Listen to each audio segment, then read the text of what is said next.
so they know what you need in order to become more effective.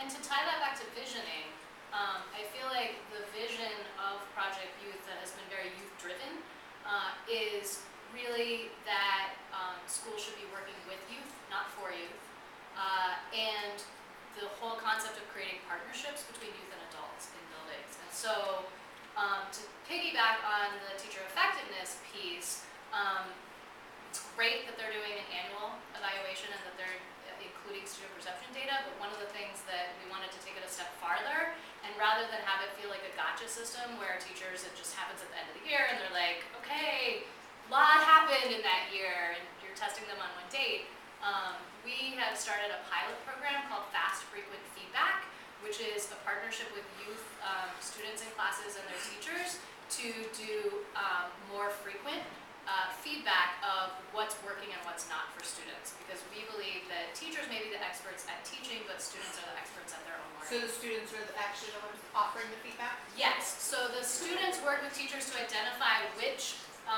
pieces of their assessment they feel like they need improvement on, and then the teachers and students together work on questions to ask the class, and then they ask the questions, give feedback, and then the teachers promise to implement that feedback in the next week. So that's a critical part of the loop, is the teacher agreeing to at least implement some part of the feedback. Who's doing the asking? Sorry. It's a combination. It's usually the teachers and the students together who are talking to the class about why they're doing it and why it's important. Yeah, and so a big part is like the creating buy-in. So that's utilizing identified students to work with the teachers on that to help pitch it to the rest of their class about, you know, why it's important, how they're going to use the feedback, how it's going to benefit their educational experience personally in their classroom. Yeah, what were you going to say, teacher? And this, sorry, these last two questions, and then we're going to switch over to two. Yeah, sorry. Oh no, it's you guys are fine. I just had something to add to Dana's, but I'll let Chauncey go first. Oh yeah, so just to piggyback off of Dana, one of our core projects that we do throughout Project Voice is we have these teacher trainings. And the teacher trainings are basically so teachers themselves can ask us, how on earth do you implement student leadership and student voice within their classroom? And this is one of the systems in where, because we don't operate on the middle school or elementary level, so the teachers that we do get in these teacher trainings are usually middle school to elementary school teachers. And so what they do is we teach them what we do and how we do it, and then they're allowed to ask us how they can implement the voice of student voice within their classroom from, you know, second and third graders, so that they can have a good foundation of what they know that their future is going to be like, you know, 10 years down the line from then. Not only that, how to create effective leaders at, you know, second and third grade levels and middle school levels. That's one thing we're trying to work on a little bit more. It's a little bit more testy in the waters, but I just had one more thing to add to Dana's. It was people usually would think they're asking the kids questions during when you first come in at the end, and it's not just like that. We talk about it. We have some down in the middle so that they're engaged and they're not just filling it out to hurry up and go to lunch, or they're not just filling it out because they just started class. They're like actually engaged into it, so they actually use the feedback to make the class better. That's something we actually found in a pilot. We had one teacher who did ask the questions at the beginning of class and one at the end, and both of them got completely different, like results, engagement in the questions. Like it was very different just based on the time that they asked those questions. So yeah, that's a big part of what we're finding. Thank you. So, do you guys want to talk about Tila? Whatever you Wow. like. You know, and I don't know. Yeah. I'm still on the computer. Your wife. Yeah, come talk about can of worms. Thank you Yeah. for sharing. Yeah. This is going to be really interesting. Well, hello. It's really lovely.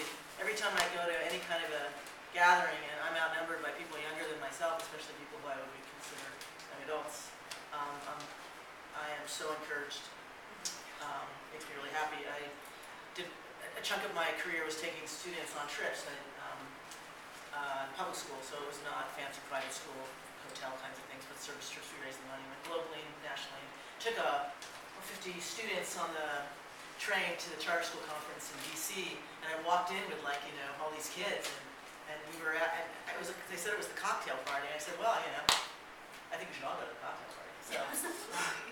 So we all went in, and they told us we had to leave, and I thought that was, that was just an example of how often when you go to conferences, they're not very, and this was a conference about schooling of young people.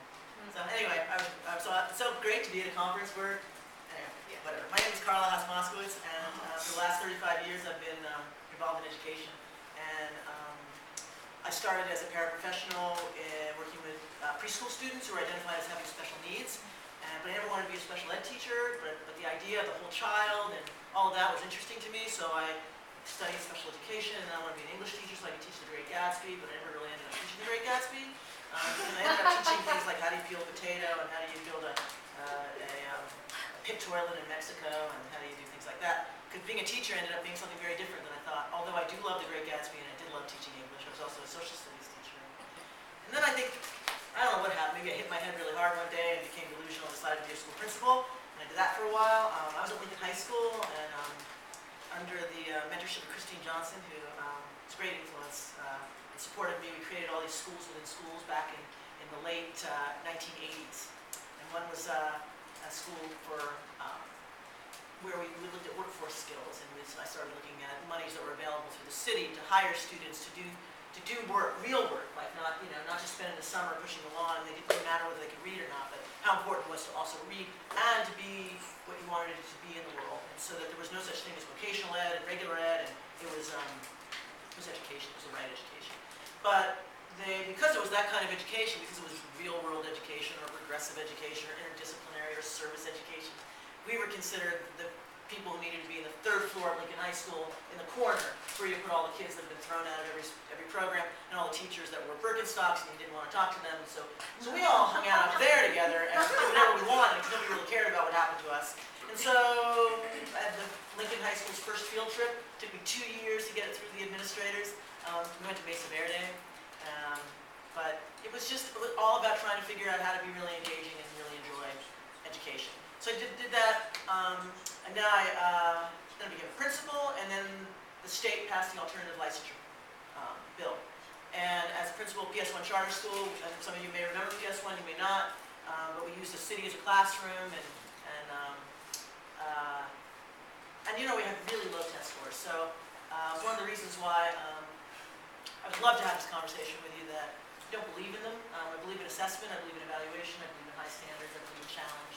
I believe in being really transparent and explicit about what you want to do and where you want to go and how you can measure it authentically. I think school cultures, as a sweeping statement, I apologize, it sounds like I'm being a little unfair and condemning, are toxic places culturally. And so that which happens in there, including the testing, doesn't have any real meaning. And so then we lay that on top of people's careers and people's dreams, whether they're young people or teachers, and then we manipulate them through those power structures. Is very disheartening for me. So, however, I also, by the way, teach American government at Metro, and I applaud your civic engagement in working in our legislator-passed bills. I just wouldn't necessarily support the one that you supported, but I think it makes for really exciting conversations around that. Yeah, Hey, dialogue. let's go.